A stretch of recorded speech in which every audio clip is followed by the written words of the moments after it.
Shalom teman-teman sekalian, senang sekali pagi ini kita boleh kembali beribadah kepada Tuhan. Saya percaya dimanapun kita berada, Tuhan hadir di tengah-tengah kita dan rohnya menyertai setiap kita. Mari kita datang membawa seluruh beban diri kita kepada Tuhan. Kita membawa segala pergumulan hidup dan diri kita ke hadapan Tuhan. Di dalam ibadah ini Tuhanlah yang mengundang kita dan Ia hadir bersama-sama dengan kita. Ibadah ini kita mulaikan di dalam nama Allah Tritunggal. Allah Bapa, pencipta alam semesta, pencipta setiap kita, Allah Putra, yang berkorban di atas Kalvari menebus hidupmu dan hidupku. Dan Allah Roh Kudus yang menyertai setiap detik hidup kita. Di dalam nama Allah Tritunggal itu, kita datang dan kita mulaikan ibadah pada pagi hari ini. Amin. Ya saudara, mari kita mau bawa hati kita mau menyembah Tuhan. Kita mau berikan yang terbaik untuk Tuhan.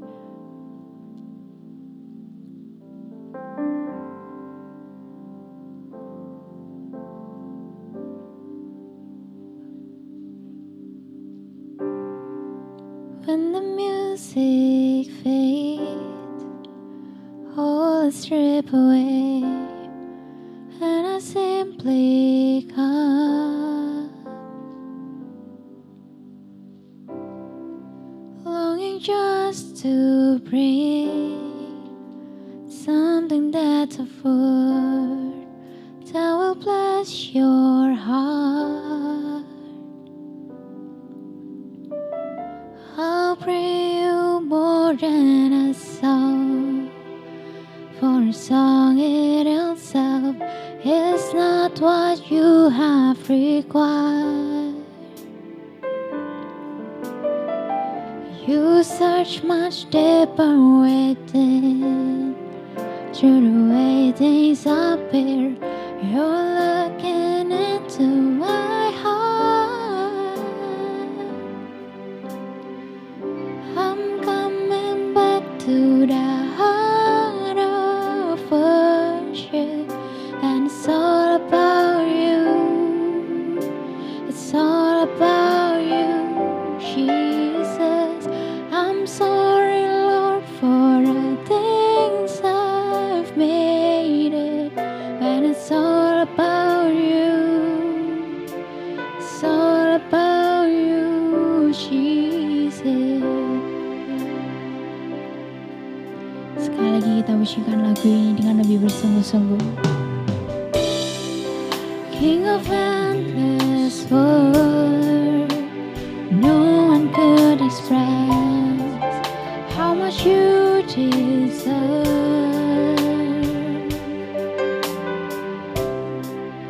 Though I'm weak and poor, all I have is yours. Every single breath, I'll bring you more than a song. I'll bring you more than a song, for a song in itself is not what you have required. You search much deeper waiting, through the way things appear. You're looking into my heart. I'm coming back. I'm coming back to the heart of worship. And it's all about you. It's all about you, Jesus. I'm sorry, Lord, for the things I've made it. And it's all about you. It's all about you, Jesus. It's all about you. It's all about you. And it's all about you, Jesus. It's all about you. It's all about you. It's all about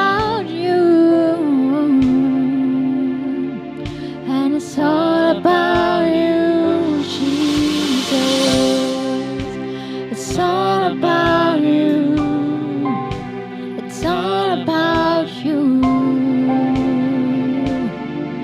And it's all about you, Jesus. It's all about you. It's all about you. And it's all about you, Jesus. I'm coming back to the heart of worship. And it's all about you. It's all about you, Jesus. I'm sorry, Lord, for the things I've made it. And it's all about you. It's all about you, Jesus. Katakan sekali lagi, it's all about you, Jesus. It's all about you. Oh, it's all about you. It's all about you. It's all about you.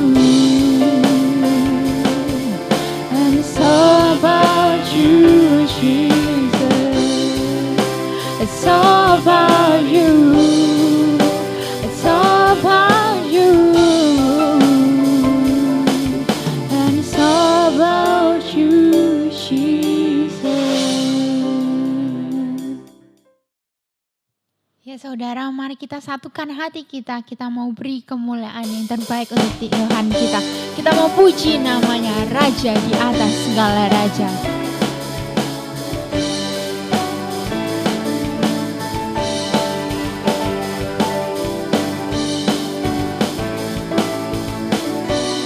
Terpujilah namamu Tuhan.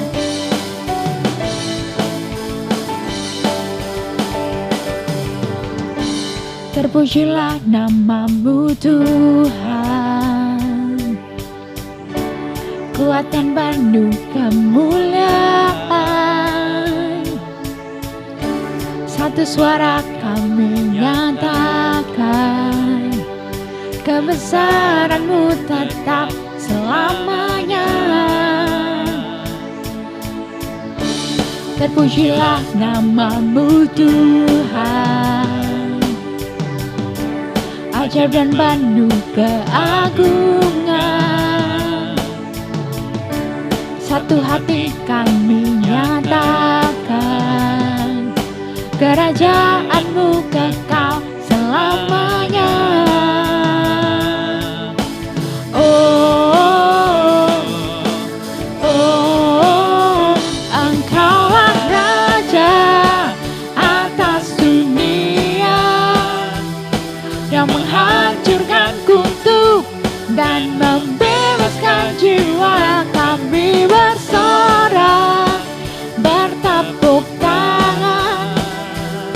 Engkau Tuhan berjaya dan memerintah untuk selamanya.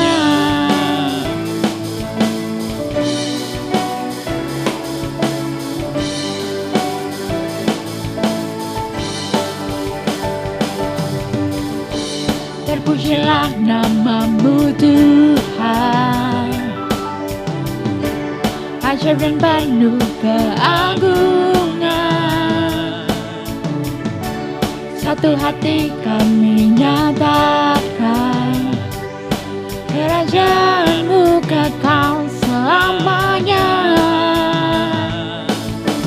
Oh, oh, Engkaulah Raja atas dunia, yang menghancurkan kutub dan membebaskan jiwa. Kami bersorak, bertepuk tangan. Engkau Tuhan berjaya dan memerintah untuk. Engkaulah Raja atas dunia, yang menghancurkan kutub dan membebaskan jiwa. Engkaulah Raja atas dunia, yang menghancurkan kutub dan membebaskan jiwa. Kami bersorak, bertepuk tangan. Engkau Tuhan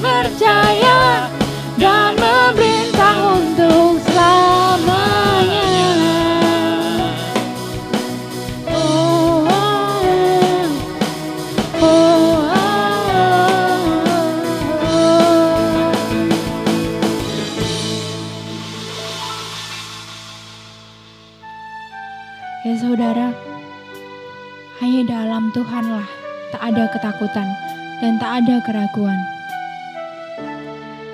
Karena hanya di dalam Tuhanlah sumber kekuatan kita. Dan kami percaya bahwa janji Tuhan yang sanggup.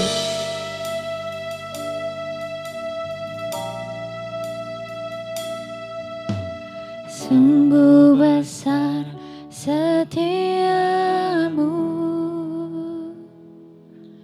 Kau nyatakan bagiku. Kau Bapa yang selalu mengerti isi hatiku. Kemuliaan-Mu Kau janjikan, aku tetap percaya. Ku percaya janji-Mu ajaib terukir dalam kehidupanku. Ku berserah di dalam kekuatan-Mu. Ku percaya.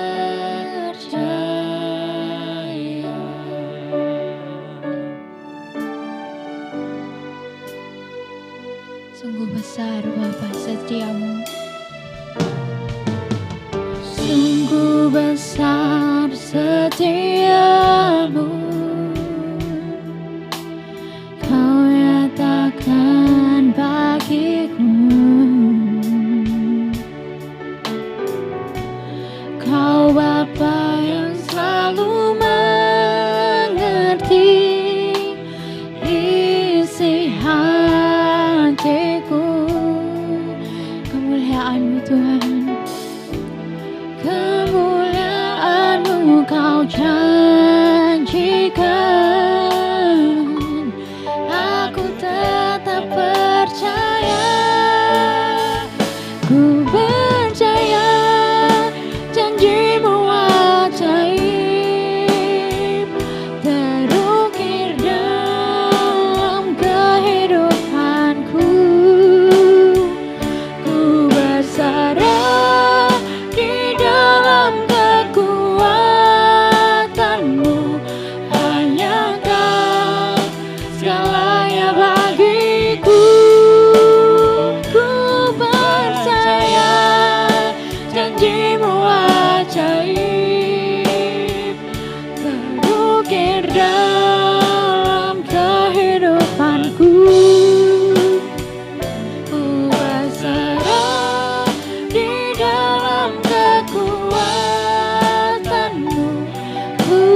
Bapa, bila kami ada di tempat kami sekarang ini, kami bisa berada di tempat kami masing-masing, sungguh kami bersyukur.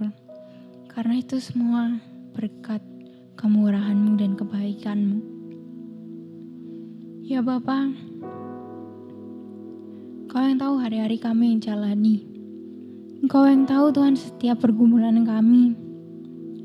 Dan Engkau juga yang tahu Tuhan setiap struggle kehidupan kami.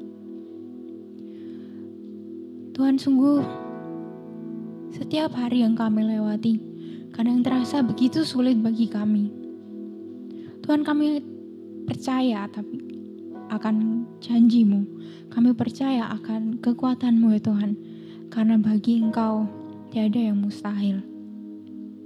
Dan biarlah Tuhan, Kau yang menyertai kami agar kami bisa tetap percaya. Kau yang ajar kami ya Tuhan, agar kami bisa terus bertumbuh di dalam Engkau dan memuliakan Engkau di dalam kehidupan kami sehari-hari. Terima kasih ya Bapa atas penyertaan-Mu. Terima kasih ya Bapa atas perbuatan-Mu yang begitu dahsyat dalam hidup kami. Ku percaya janji-Mu ajaib, terukir dalam kehidupanku. Ku berserah di dalam kekuatan-Mu. Ku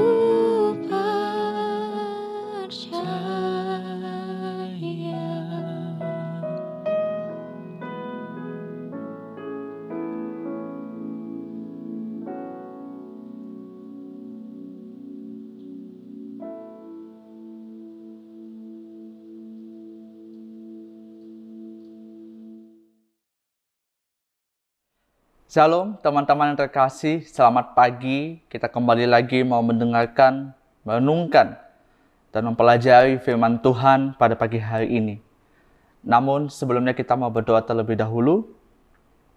Kita berdoa. Bapa dalam surga yang kami sembah di dalam nama Tuhan Yesus Kristus. Pada pagi hari ini Tuhan, kami mengucap syukur kepadamu oleh karena kebaikan penyertaan Tuhan. Sehingga kami boleh kembali beribadah bersama. Dan pada hari ini kami juga akan mendengarkan firman-Mu. Tuhan, ampunilah segala dosa dan pelanggaran kami, supaya kami layak untuk mendengarkan firman-Mu, merenungkan firman-Mu. Tolonglah hamba-Mu ini yang berdosa ya Tuhan dalam menyampaikan firman-Mu. Biarlah tetap nama Tuhan yang dipermuliakan. Di dalam nama Yesus Kristus, yang adalah Tuhan dan Juru Selamat kami yang hidup, kami sudah berdoa. Amin. Jemaat Tuhan yang terkasih, pada pagi hari ini kita akan mendengarkan firman Tuhan dengan tema membangkitkan tubuh Kristus. Tema firman Tuhan kita pada pagi hari ini yaitu membangkitkan tubuh Kristus. Ada sebuah film yang berjudul Big Talk. Film tersebut mengisahkan mengenai seorang ibu yang bernama Joy Smith yang optimis akan kesembuhan anak yang diadopsinya. Yang pada saat itu mengalami kecelakaan pada saat ia bermain di danau Missouri yang membeku. Jadi pada saat itu danaunya sedang membeku karena memang musim sedang membuat danau itu menjadi membeku dan anaknya itu bermain di sana.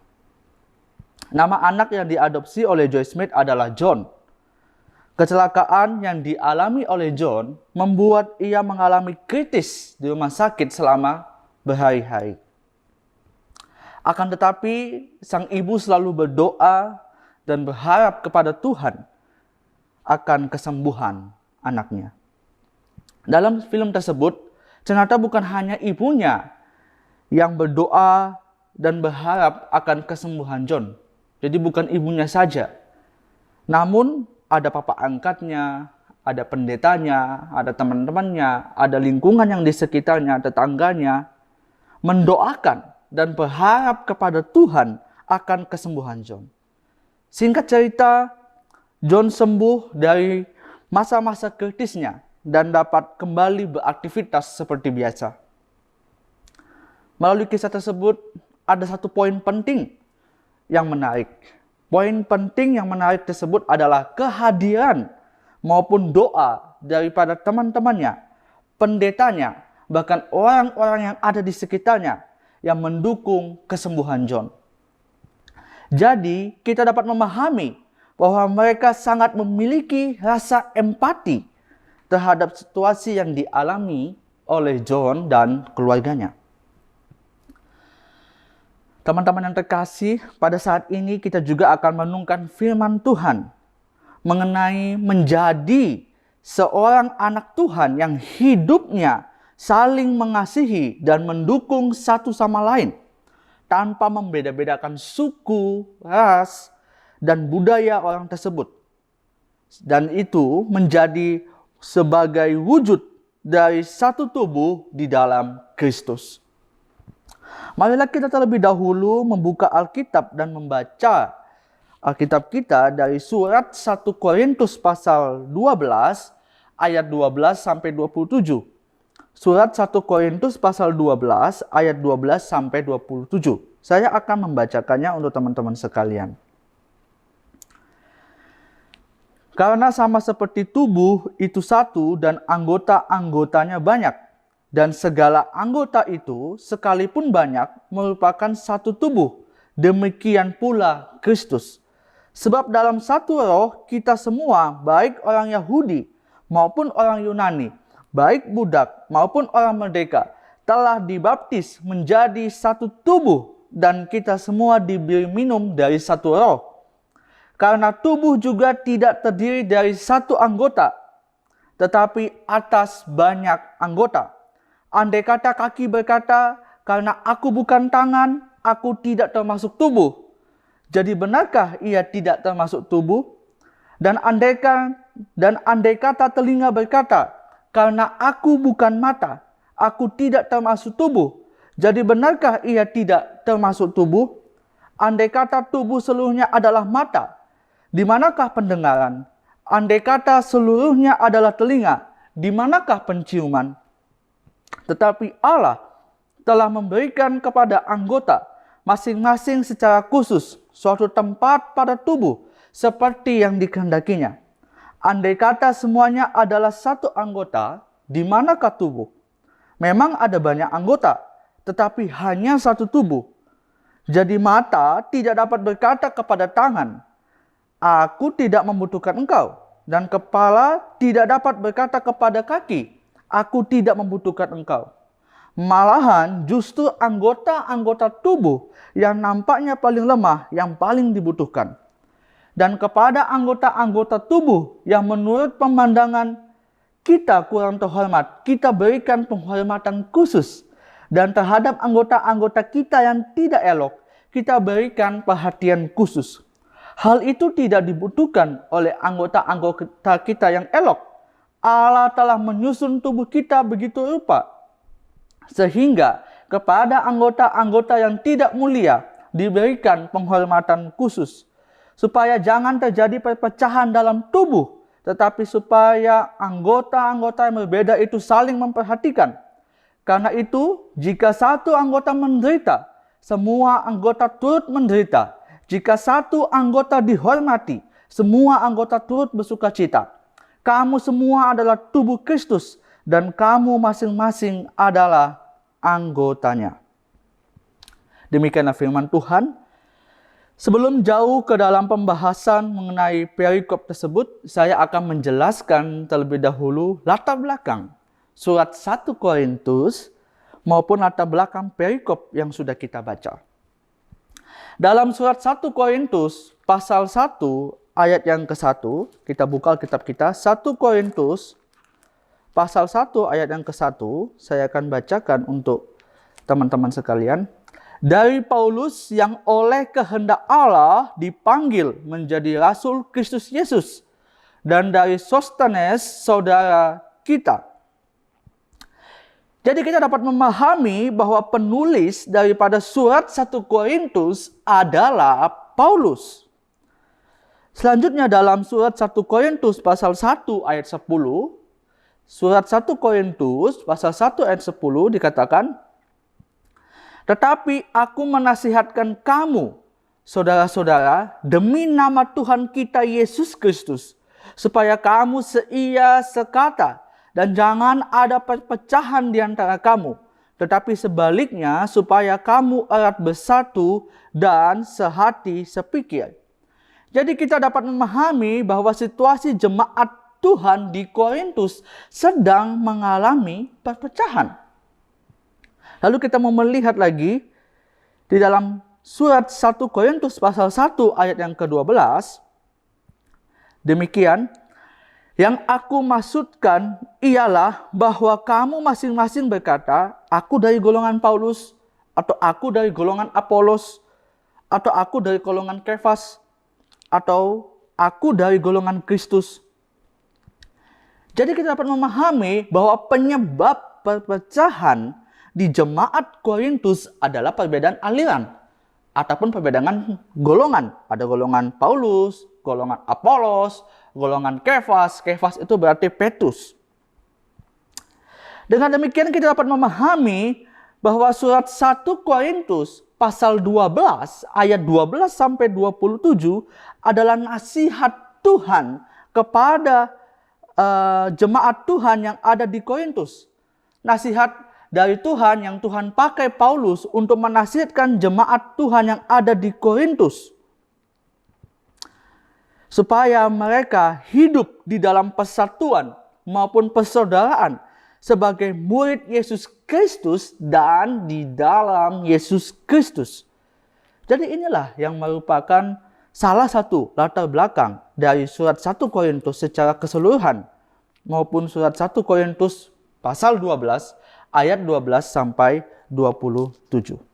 Mari kita kembali berfokus kepada 1 Korintus pasal 12 ayat 12 sampai 27. Dalam ayat 12 dikatakan demikian. "Karena sama seperti tubuh itu satu dan anggota-anggotanya banyak, dan segala anggota itu sekalipun banyak merupakan satu tubuh, demikian pula Kristus."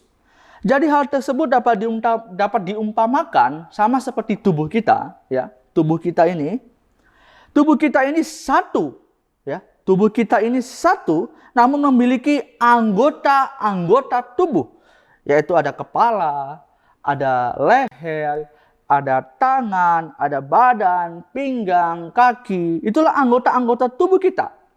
Akan tetapi anggota-anggota tubuh kita ini berada dalam satu tubuh. Dengan demikian, Paulus mau menasihati jemaat Tuhan di Korintus bahwa di dalam kekristenan ada berbagai macam banyak orang. Namun mereka itu semua berada dalam satu tubuh Yesus Kristus. Selanjutnya dalam ayat 13 dikatakan, "Sebab dalam satu roh kita semua, baik orang Yahudi maupun orang Yunani, baik budak maupun orang merdeka, telah dibaptis menjadi satu tubuh, dan kita semua diberi minum dari satu roh." Jadi kita dapat memahami kembali bahwa Paulus menasehati jemaat Tuhan di Korintus dengan menekankan bahwa apapun suku, ras, budaya, dan status jemaat Tuhan di Korintus, mereka adalah para pengikut Yesus Kristus. Jikalau mereka berada dalam satu baptisan, yaitu di dalam Bapa, di dalam nama Bapa, Anak, dan Roh Kudus, mereka pun berada di dalam satu tubuh, di dalam satu semangat, yaitu di dalam Yesus Kristus. Kemudian kita membaca ayat yang ke-18 sampai 20 dikatakan, "Tetapi Allah telah memberikan kepada anggota masing-masing secara khusus suatu tempat pada tubuh seperti yang dikehendakinya. Andai kata semuanya adalah satu anggota, di manakah tubuh? Memang ada banyak anggota, tetapi hanya satu tubuh." Jadi kita dapat memahami kembali bahwa Paulus memberikan suatu penjelasan untuk menasehati jemaat Tuhan di Korintus untuk saling bersatu. Sebagai contoh, di tubuh kita ini, itu terdapat berbagai macam anggota tubuh yang memiliki fungsinya masing-masing. Kepala memiliki fungsinya sendiri, tangan kita memiliki fungsinya sendiri, kaki kita memiliki fungsinya sendiri, dan lain sebagainya. Akan tetapi, tentu saja fungsi-fungsi tersebut sudah berdasarkan kehendak Tuhan untuk dilakukan. Jadi apa yang ada pada tubuh kita ini, fungsi-fungsi anggota tubuh kita itu sudah berdasarkan kehendak Tuhan. Jadi kepala untuk berpikir sudah menjadi kehendak Tuhan. Memang kepala tugasnya, otak kita tugasnya untuk berpikir. Dan di dalam kepala kita ada otak. Sudah seperti itu yang dikehendaki oleh Tuhan. Dengan demikian, seperti yang tadi saya katakan, bahwa anggota-anggota tubuh ini dengan berbeda-beda fungsi sudah menjadi kehendak Tuhan dan di dalam satu tubuh. Kita perlu mengingat bahwa semuanya sudah diatur oleh Allah dan sesuai dengan kehendaknya dan berdasarkan kemampuannya masing-masing. Jadi kita juga dapat memahami bahwa di dalam satu tubuh Kristus terdapat berbagai macam tugas yang telah Allah percayakan pada masing-masing anggota. Sebagai contoh, dalam pemuda Fongsian maupun remaja Sensin, pasti setiap anggotanya itu memiliki talentanya masing-masing. Dan tentu saja sudah berdasarkan kehendak Tuhan. Ada yang bisa bermain musik, ada yang bisa memimpin pujian, ada yang bisa mengatur multimedia, dan lain sebagainya. Namun dari berbagai macam-macam anggota Fongsian dan Sensin yang memiliki keahliannya masing-masing tetap berada di dalam satu tubuh Kristus. Kita perlu perhatikan ada perbedaan antara kesatuan dan persatuan. Kalau kesatuan itu tidak terlihat. Jadi kita telah satu di dalam satu kesatuan tubuh Kristus. Tetapi itu akan berdampak terlihat jelas dengan adanya persatuan. Ada namanya persatuan, persekutuan Fongsian. Ada persatuan, persekutuan Sensin. Jadi persatuan itu adalah yang nampak dan kesatuan itu tidak nampak. Makanya ada persatuan GKA, Gloria Pacar, ada persatuan yang lain. Tetapi kesatuannya itu tidak terlihat. Tetapi kita sudah berada di dalam satu kesatuan tubuh Kristus. Selanjutnya di dalam ayat ke-22 sampai 25 dikatakan, malahan justru anggota-anggota tubuh yang nampaknya paling lemah, yang paling dibutuhkan, dan kepada anggota-anggota tubuh yang menurut pemandangan kita kurang terhormat, kita berikan penghormatan khusus. Dan terhadap anggota-anggota kita yang tidak elok, kita berikan perhatian khusus. Hal itu tidak dibutuhkan oleh anggota-anggota kita yang elok. Allah telah menyusun tubuh kita begitu rupa, sehingga kepada anggota-anggota yang tidak mulia diberikan penghormatan khusus, supaya jangan terjadi perpecahan dalam tubuh, tetapi supaya anggota-anggota yang berbeda itu saling memperhatikan. Dengan demikian, Paulus sedang memberitahukan bahwa jemaat Tuhan di Korintus memiliki kelebihan dan kekurangannya masing-masing. Akan tetapi hal tersebut janganlah membuat perpecahan di dalam jemaat Tuhan di Korintus. Namun melalui hal tersebut, hendaklah jemaat Tuhan di Korintus saling memperhatikan, atau juga dapat dikatakan saling melengkapi satu sama lain. Jadi kita dapat memahami kembali bahwa kelebihan dan kekurangan seseorang haruslah kita terima.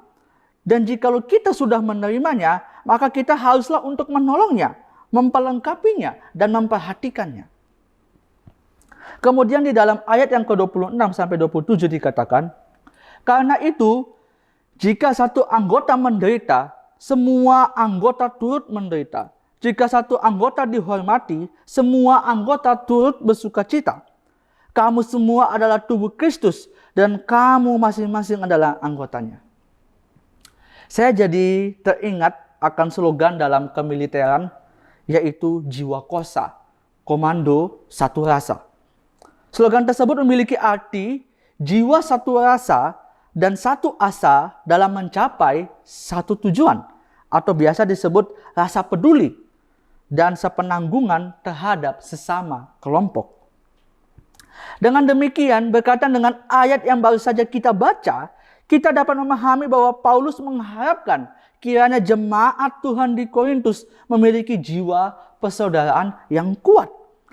Jikalau ada di antara jemaat Tuhan di Korintus yang menderita, maka semuanya pun ikut menderita. Jikalau ada di antara jemaat Tuhan di Korintus yang bersuka cita, maka semuanya pun ikut bersuka cita. Jangan sampai terbalik.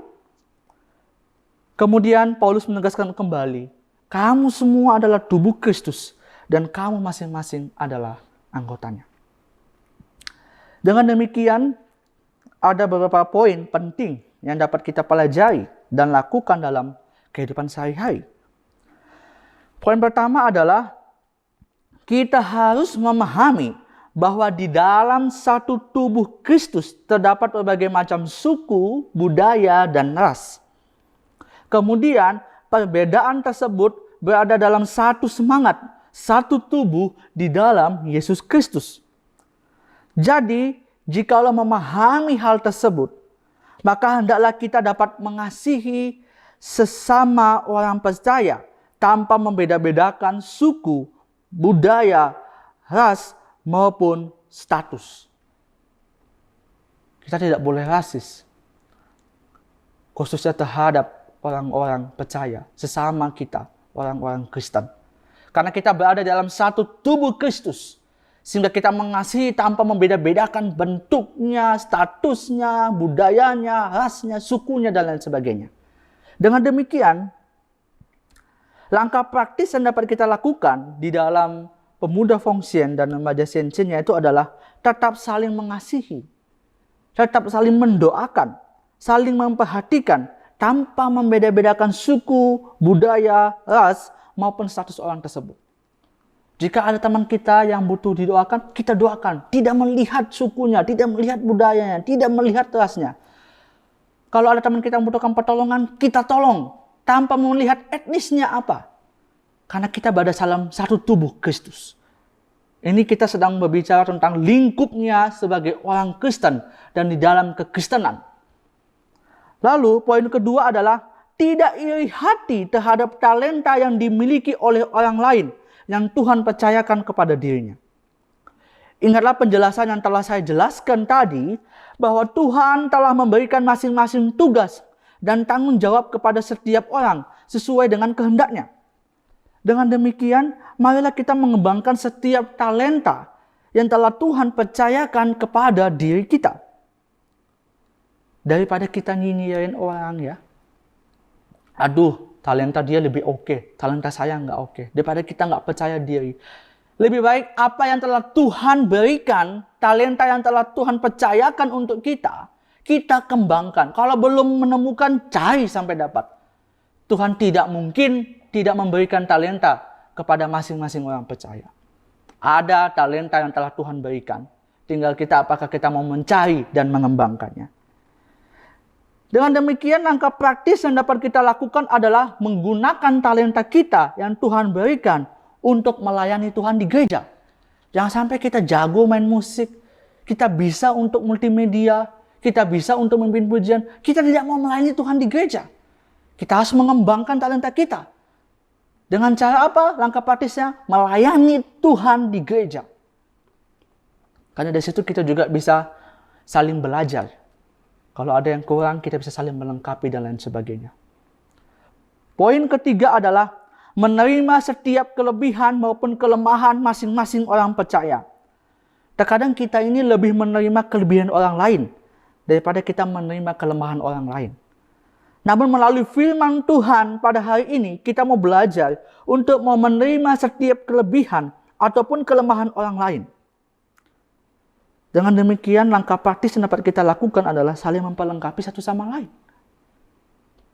Kalau teman kita si A tidak bisa melakukannya, kita bantu, kita tolong semampunya. Jangan sampai kita ejek, jangan sampai kita hina. Itu bukan berada dalam satu tubuh Kristus. Kita saling membantu, saling mengasihi sesama orang percaya. Tidak perlu di luar dulu, di dalam kekristenan dulu, di dalam anggota dulu. Itu yang perlu kita perhatikan. Jangan sampai kita terlalu memperhatikan bukan orang percaya, sehingga sesama anggota orang percaya kita melupakan. Itu tidak boleh. Paulus juga telah menegaskannya melalui firman Tuhan pada hari ini. Kita berada di dalam satu tubuh Kristus, di dalam satu kesatuan, di dalam satu semangat, di dalam Yesus Kristus. Poin keempat atau poin yang terakhir yang dapat kita lakukan dan pelajari adalah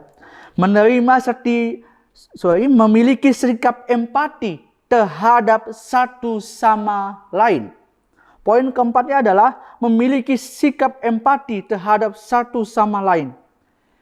Teman-teman, empati dan simpati itu memiliki pengertian yang berbeda. Dalam sebuah artikel yang ditulis oleh kumparan.com dikatakan bahwa simpati adalah perasaan welas asih, perasaan kasihan, dan lain sebagainya. Akan tetapi empati adalah sesuatu yang lebih tinggi, yang melampaui hal itu. Jadi empati itu adalah bagaimana seseorang tersebut bisa merasakan apa yang dirasakan oleh orang lain. Kemudian seseorang tersebut bisa mengandaikan dirinya jika di posisi orang yang sedang mengalami penderitaan tersebut. Itulah empati. Kalau simpati hanya memiliki suatu perasaan. Tapi kalau empati jauh lebih ke dalam. Jadi saya berharap pemuda Fongsian dan remaja Siensian memiliki sikap empati terhadap satu sama lain. Dengan demikian, langkah praktis yang dapat kita lakukan adalah jikalau ada teman kita yang mengalami kesulitan, maka sikap empati yang dapat kita lakukan adalah mendoakan dan memberi semangat. Seperti kisah yang tadi, teman-temannya John, pendetanya John, papa angkatnya John, bahkan ibunya memberikan motivasi, memberikan semangat. Walaupun John dalam keadaan kritis, tapi selalu dibisikkan bahwa John akan sembuh. John akan mengalami pemulihan daripada Tuhan. Jika ada teman kita mengalami kedukaan, maka sikap empati yang dapat kita lakukan adalah memberikan penghiburan. Dengan demikian hal tersebut menunjukkan sikap satu rasa sesama anggota Fongsian dan Siensian. Karena Fongsian juga memperhatikan adik-adiknya Siensian. Jangan sampai kita juga sudah terlalu senior, kita tidak lagi mau memperhatikan adik-adik kita yang ada di bawah. Ingat, kita berada di dalam satu tubuh, di dalam satu kesatuan, di dalam satu semangat, di dalam Yesus Kristus. Namun, teman-teman, 4 poin yang saya utarakan dapat dilakukan jika kita sudah berada di dalam Yesus Kristus. Ingat, penegasan hari ini hanya untuk sesama orang seiman. Hanya untuk sesama seiman. Kita bisa melakukannya, 4 poin yang tadi, kalau kita berada dalam Yesus Kristus. Dengan demikian, langkah yang paling terutama dan utama adalah terimalah Yesus Kristus sebagai Tuhan dan Juru Selamatmu terlebih dahulu. Jikalau engkau sudah berada di dalam Dia, maka kita berada dalam satu kesatuan tubuh Kristus. Dan kita dapat melakukan keempat poin tadi. Kiranya Tuhan memberkati kita. Kita berdoa. Bapa dalam surga yang kami sembah di dalam nama Tuhan kita Yesus Kristus. Pada pagi hari ini Tuhan, kami telah mendengarkan firman-Mu, di mana kami sebagai anak-anak Tuhan, sebagai satu kesatuan tubuh Kristus, memiliki hati untuk mau bersatu. Untuk memiliki hati saling mengasihi dan saling memperlengkapi satu sama lain. Jangan sampai kita menjadi anak-anak Tuhan yang begitu sangat sombong dan tidak mau mengasihi saudara kami. Ya Bapa, Engkau tolong kami ya Tuhan. Terpujilah Engkau ya Tuhan. Di dalam nama Tuhan Yesus Kristus. Amin. Ya saudara, dengan hati yang bersungguh-sungguh bersama dengan seluruh umat Kristiani di dunia ini, mari kita mau ikrarkan pengakuan iman rasuli. Pengakuan iman rasuli. Aku percaya kepada Allah, Bapa yang Maha Kuasa, Khalik langit dan bumi, dan kepada Yesus Kristus anaknya yang tunggal Tuhan kita, yang dikandung dari Roh Kudus, lahir dari anak darah Maria, yang menderita sengsara di bawah pemerintahan Pontius Pilatus, disalibkan, mati dan dikuburkan, turun ke dalam kerajaan maut. Pada hari yang ketiga, bangkit pula dari antara orang mati, naik ke surga, duduk di sebelah kanan Allah, Bapa yang Maha Kuasa. Dan dari sana ia akan datang untuk menghakimi orang yang hidup dan yang mati. Aku percaya kepada Roh Kudus, gereja yang kudus dan am, persekutuan orang kudus, pengampunan dosa, kebangkitan tubuh, dan hidup yang kekal. Amin.